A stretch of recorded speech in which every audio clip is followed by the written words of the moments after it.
বাজে গেলে লোকে আর একটু আরে আর একটু কথা কম, এই কথা একটু কম বলছেন বলে ভালো আছে। না না, ভিতরটা তো ঠিক করতে হবে, ভিতরটা তো আপনার ফ্র্যাকচার আছে না, আপনার তো এখনো লিকুইড খাওয়া দিচ্ছে, নরম খাওয়া, তাহলে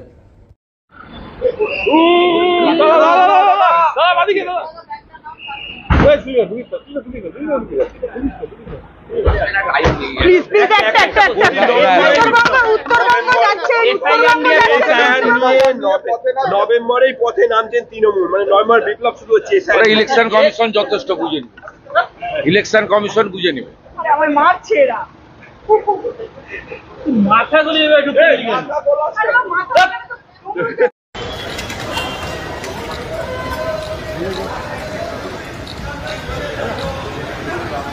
उत्तर बंगाल में दीदी 5 दिन से क्या बोलेंगे?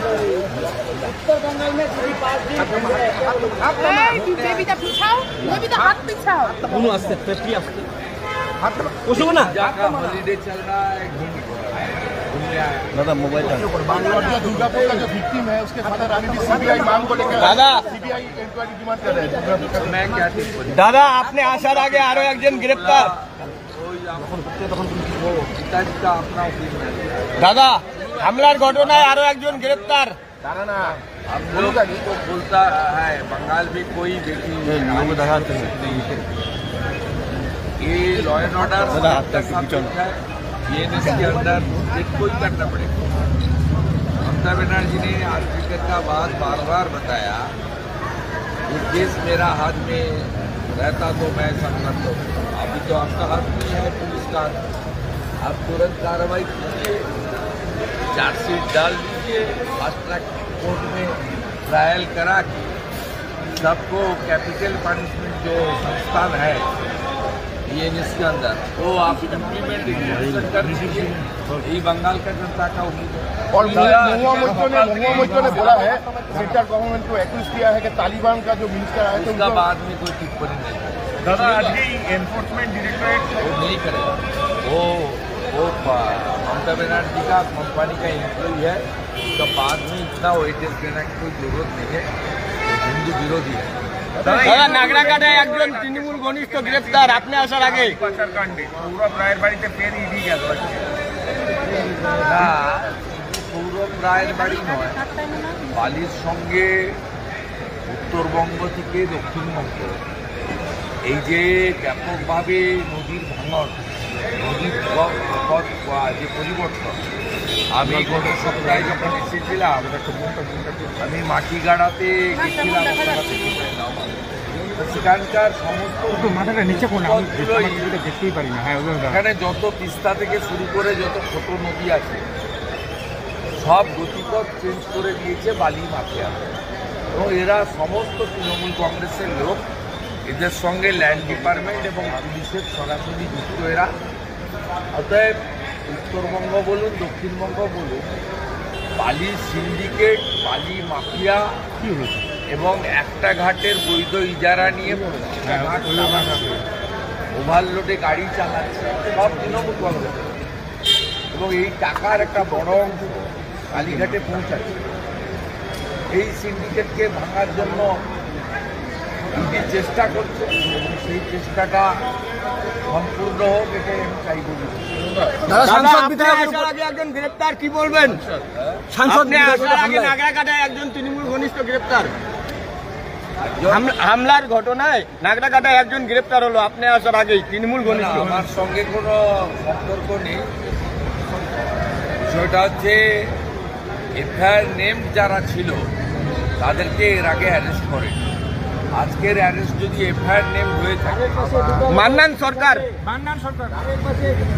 এফআইআর এই 9 জনের মধ্যে কিনা দেখতে হবে, কারণ এর আগে যে 4 জনকে ধরেছে এটা কমপ্লিটলি আইওয়াস।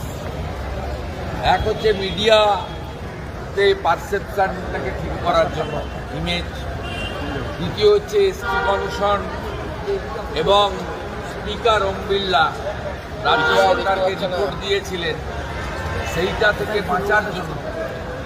আর হচ্ছে একজন আদিবাসী সাংসদ বা নেতার গায়ে হাত করে যে ছবিটা শুধুমাত্র কমন পিপলের মধ্যে নয়, মেনলি আদিবাসীদের মধ্যেও এর একটা ব্যাড রিয়াকশন হচ্ছে। তাই নন এফআইআর নেম তৃণমূলের সঙ্গে কথা বলে গ্রেপ্তার করা হয়েছে। কিন্তু প্রকৃত যে লোকগুলো, রমজান আলী থেকে পিঙ্কি খাতুন থেকে, যাদের ছবি আমরা মার্ক করে দিয়েছি, যারা এফআইআরে 1 থেকে 9 আছে, তাদেরকে এখনো পর্যন্ত গ্রেপ্তার হয়নি।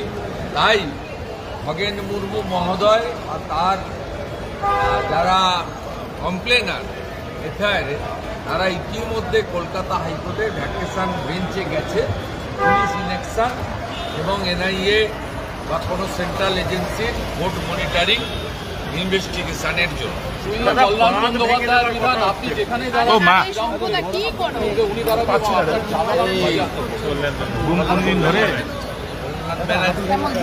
জলে ছিল না, স্থলে ছিল, কিন্তু ম্যাক্সিমাম সময় জলে থাকে। সব লোকের কথার উত্তর দেওয়া দরকার।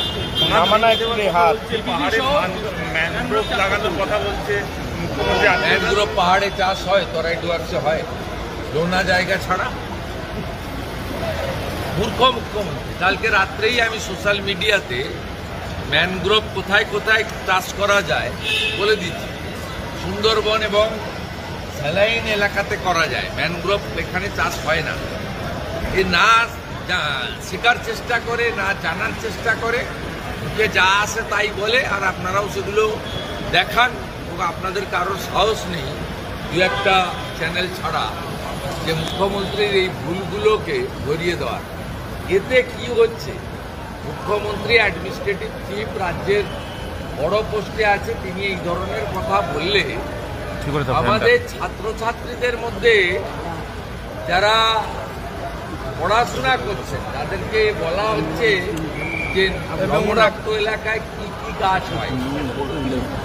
এই মানেটা তো পাহাড়ি এলাকায় কি কি গাছ, পুরো মানেটা বদলে যাচ্ছে এবং এটা ক্ষতিগ্রস্ত হচ্ছে। প্রশান্ত আবার ডিস্টার্ব করা শুরু করছে, কিন্তু হিলাই দিব আমি। যারা আমারটাও যাবে, সবার কোনো প্রশাসনিক নির্বাচিত প্রতিনিধি, মুখ্যমন্ত্রী, প্রধানমন্ত্রী, রাষ্ট্রপতি, এদেরকে তাদের অনেকেই তারা মান্যতা দেন। ইনি বলছেন মানে ঠিক হচ্ছে। दादा मुख्यमंत्री जितना भी डैम है वो तोड़ देने बोल रहा था।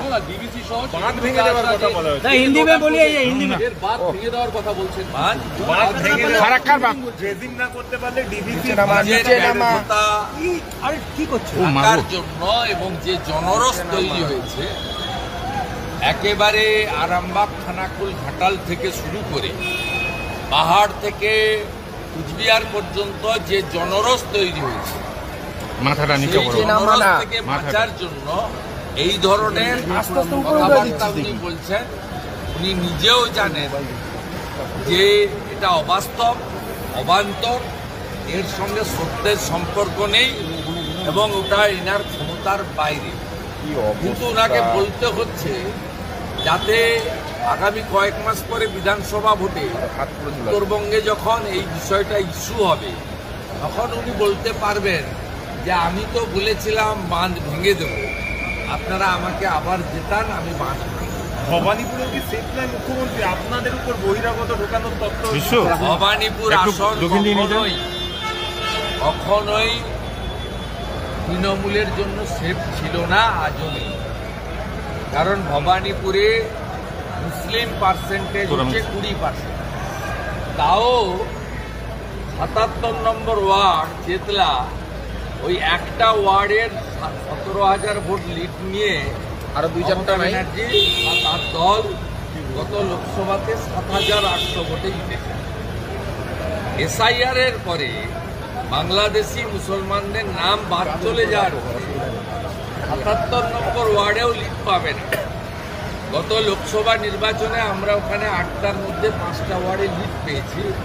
2014 সালে দক্ষিণ কলকাতায় বিজেপির যিনি প্রার্থী ছিলেন, প্রাক্তন রাজ্যপাল তথাগত রায়, ওই বিধানসভা থেকে লিড পেয়েছে। স্বাভাবিকভাবে এই সিট ভারতীয় জনতা পার্টির সিট, যেই দাঁড়াক ভারতীয় জনতা পার্টি তিনি জিতবেন, এখানে মমতা ব্যানার্জি জিতবেন।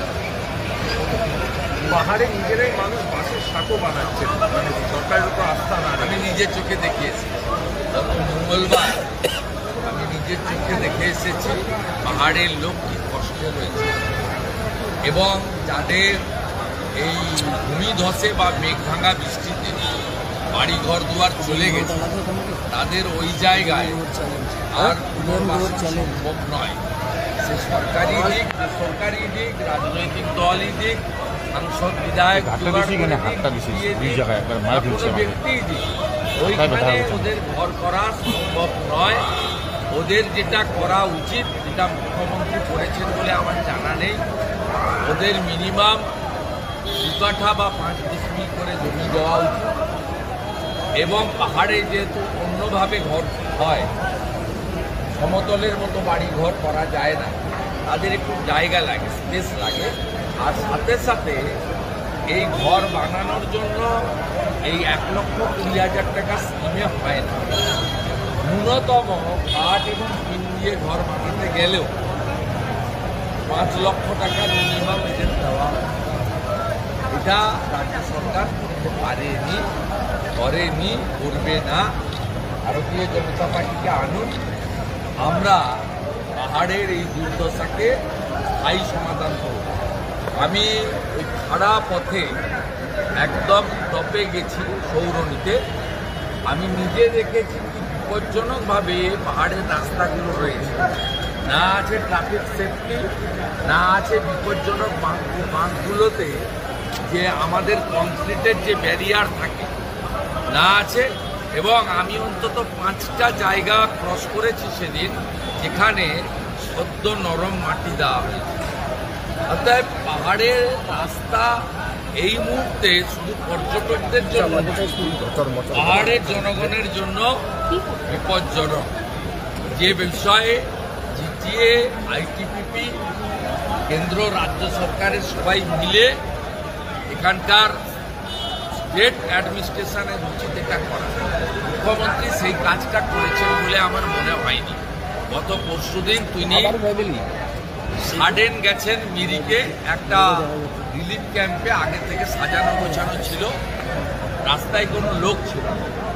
আর গতকাল যে মিটিং, অ্যাডমিনিস্ট্রেটিভ মিটিং করেছেন, সেখানে পাহাড়ের এই ভূমিধস যে কোনো সময় মেঘভাঙা বৃষ্টি বা এই যে ন্যাচারাল ক্যালামিটি, তাতে পাহাড়কে নিয়ে কি করা যায়, পাহাড়ের চা বাগান, চা শ্রমিকদের নিয়ে কি করা যায়, পাহাড়ের পানীয় জল থেকে মিনিমাম হেলথ এবিলিটিস নিয়ে কি করা যায়, সামনে উইন্টার ফগি সিজন, সেখানে কি করা যায়, ট্রাফিক সেফটি, রোড সেফটি, এসব কোনো কথা আলোচনা হয়েছে বলে মুখ্যমন্ত্রী যা করতে এসেছেন, তিনি নির্বাচনের আগে খুব তৎপরতা দেখাতে এসেছেন। পলিটিক্যাল উদ্দেশ্য নিয়ে তার এই ভ্রমণ, এই উদ্দেশ্য তার যে রাজধর্ম পালনের দায়িত্ব সংবিধান প্রদত্ত, से काज करते তিনি আসেন। आपको क्या लगता है वोट बैंक पॉलिटिक्स के लिए सिर्फ वो आई है यहाँ पे जो अभी यहाँ वोट नहीं मिलने वाला, उनका वोट बैंक एक ही है, मुसलमान। पहाड़ में बाकी लोग उनको वोट देने वाला नहीं है, वो मान के चलिए।